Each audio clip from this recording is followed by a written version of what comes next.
Hello बच्चों, probability का ये बहुत ही इंटरेस्टिंग क्वेश्चन, थोड़ा लॉजिकल भी है। कैसे सॉल्व होगा चलिए समझते हैं। क्वेश्चन में गिवन है कि एक बोर्ड के कितने स्क्वायर्स है टोटल। इस बोर्ड में 16 स्क्वायर्स है और आउट ऑफ 16 स्क्वायर्स आपको 2 स्क्वायर को सिलेक्ट करना है।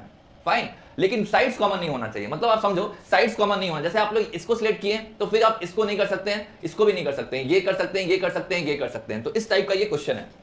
ठीक है, तो ऐसे बहुत सारे एग्जांपल्स हो सकते हैं। जैसे आपने इसको किया तो फिर ये तीनों हो सकता है, ये सब भी हो सकता है, ये सब भी हो सकता है, ये सब भी हो सकता है। फाइन, अगर मैं टोटल के बारे में डिस्कस कर लूं तो टोटल क्या होगा। टोटल 16 में से, टोटल 16 स्क्वायर्स में से आपको कितना सिलेक्ट करना है, 16C2। फाइन, तो ये रिजल्ट जो भी आएगा हम लोग आगे देख लेंगे।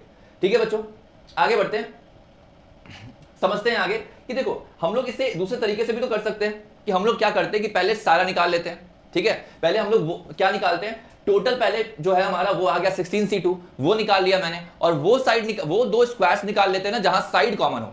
तो आप समझ रहे हो कि साइड कॉमन कहां कहां होगा। आप इसे ध्यान से समझेंगे कि साइड अगर कॉमन के बारे में डिस्कस करें तो कॉमन साइड क्या होगा। मतलब अगर मैं देखूं कि क्वेश्चन में पूछा जा रहा है कि साइड कॉमन नहीं होना चाहिए, मतलब कॉमन नहीं होना चाहिए, नो साइड कॉमन, तो मैं टोटल निकाल के कॉमन वाला अगर माइनस कर दूं तो ये भी केस तो हो जाएगा हमारा, हाँ या ना। अगर मैं टोटल निकाल के क्या करता हूं, कॉमन वाला केस माइनस कर देता हूं। अब ध्यान से देखना, कॉमन निकालना आसान है। टोटल तो समझ गए कि ये होगा। अगर हम इसको सॉल्व करेंगे तो क्या हो जाएगा, 16 इंटू 15 डिवाइड बाई 2, ये आया 18 टाइम्स में, द वैल्यू इज 120। ठीक है, तो ये तो आ गया हमारा। फाइन, आगे देखते हैं। अगर हम देखें कि कॉमन्स वाले कौन कौन से हैं, तो कॉमन अगर हम पहले इसको एनालाइज करें तो इसमें कौन कौन से स्क्वायर्स होंगे, पहले वर्टिकली चेक करते हैं और वैसा ही बिल्कुल हॉरिजॉन्टली भी होगा।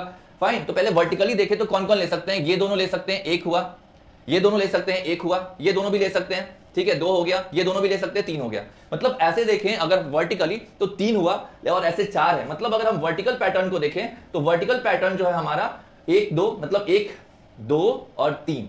सिमिलरली यहां भी होगा। ठीक है, तो ये जो आया हमारा 3 3 करके कितनी बार आएगा, 4 बार, टोटल कितना हो गया, 12। और वैसे ही अगर हम हॉरिजॉन्टल पैटर्न को देखें, हॉरिजॉन्टल पैटर्न को देखें तो ये भी सेम होगा ना। ये देखो कॉमन है, ये दोनों कॉमन है, ये दोनों भी लेंगे तो ये कॉमन है साइड्स, ये दोनों भी लेंगे इसमें साइड्स क्या है, कॉमन है। तो यहां भी क्या होगा, 3 3 3 और 3 ही होगा। फाइन, तो रिजल्ट ये भी क्या आएगा, 3 इंटू 4, ये भी कितना आ जाएगा, ये भी आ जाएगा 12। तो टोटल कॉमन वाले कितने हो गए, 24। तो कॉमन वाले का प्रॉपर्टी क्या हो जाएगा, कॉमन का प्रॉपर्टी क्या हो जाएगा, तो कॉमन का प्रॉपर्टी हो जाएगा हमारा 24 बाई टोटल आया था 120 एंड दैट इज 1/5।